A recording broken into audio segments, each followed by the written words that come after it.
ในเวลานั้นพวกยิวจับเอาก้อนหินจักแกว่งใส่พระองค์อีก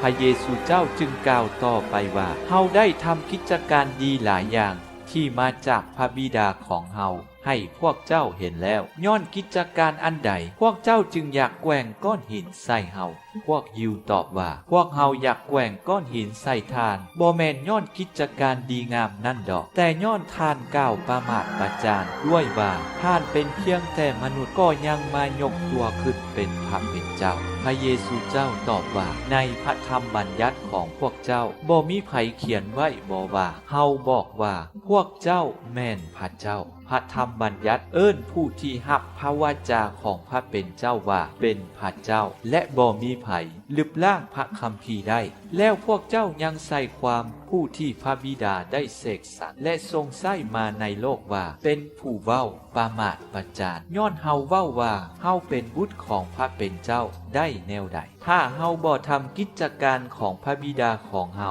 ก็อย่าเชื่อเฮาแต่ถ้าเฮากระทำกิจการของพระบิดาแล้วแม้นว่าพวกเจ้าบ่เชื่อเฮาก็ตามจงเชื่อในกิจการนั้นและให้พวกเจ้ารับรู้ว่าพระบิดาสถิตอยู่ในเฮาและเฮาก็สถิตอยู่ในพระบิดาด้วยพวกเขาซอกหาทางจับพระองค์แต่พระองค์ได้พลิกตัวใบให้พ้นจากพวกเขา